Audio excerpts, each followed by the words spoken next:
लोग एससीसी की संकुलन क्षमता निकालेंगे। यानी अगर आपका इकाई सेल कैसा होगा एससीसी, तो उसका कितना भाग घिरा होगा और कितना भाग उसका क्या होगा, खाली होगा। उसके लिए हम क्या करिए, देखिए यहाँ पर ये एक इकाई सेल बना लिए हैं। अब इकाई सेल में अगर ये एससीसी है, क्या है, एससीसी है, तो इसके हर कोने पे क्या होगा, एक अवयवी कण होगा इस तरह।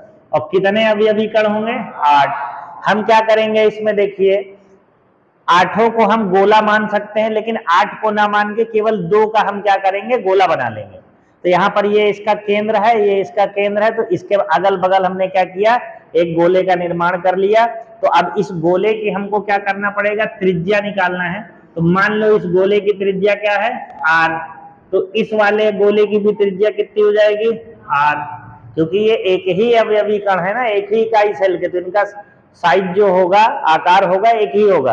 तो इसकी त्रिज्या अगर आपने r माना है, तो इसकी भी त्रिज्या आप r मानेंगे। इस वाले गोले को अगर बनाते तो उसकी भी त्रिज्या r होती, सभी की त्रिज्या क्या होती, r।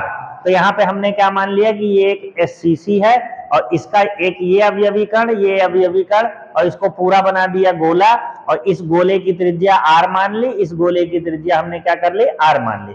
अब जरा ये बताइए, ये घन है ना, तो जब ये घन है तो घन की प्रत्येक भुजा हम क्या मान लेते हैं, a। तो जरा बताइए, ये भुजा है ना, तो ये a होगा, ये कितना होगा, ये भी a होगा, ये कितना होगा, ये भी a होगा। घन की यही खासियत है, किसी भी भुजा को आप नापिए वो बराबर निकलता है। तो जरा ये बताइए, ये यहां से लेकर यहां तक की भुजा कितनी होगी, ये भी a होगी।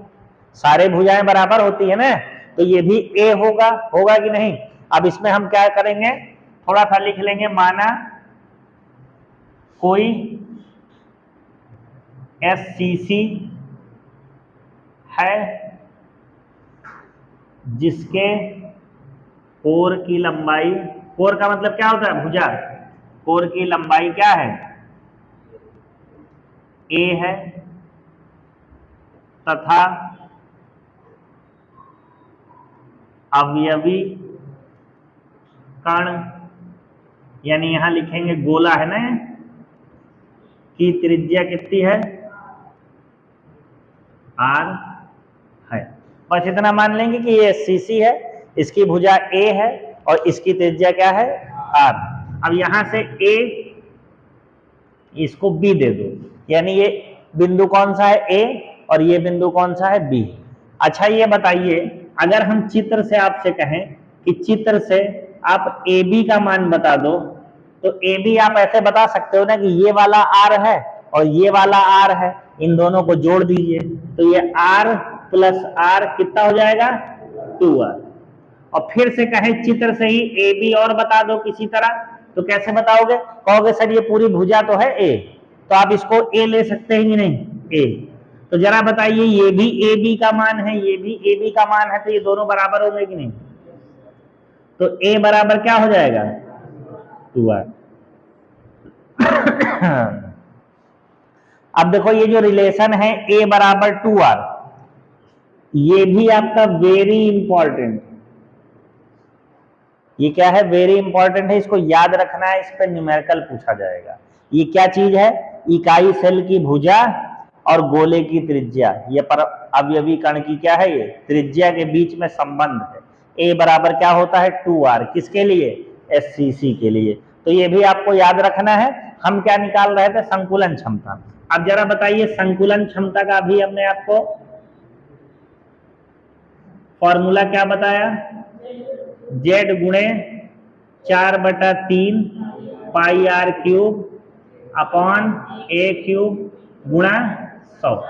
अब देखिए एक चीज ये बताइए, ये जो Z है ये प्रभावी कण है, ये कल के लेक्चर में हमने बताया था, एससीसी के लिए Z का मान कितना होता है, 1। तो इस Z की जगह कितना रखेंगे, 1।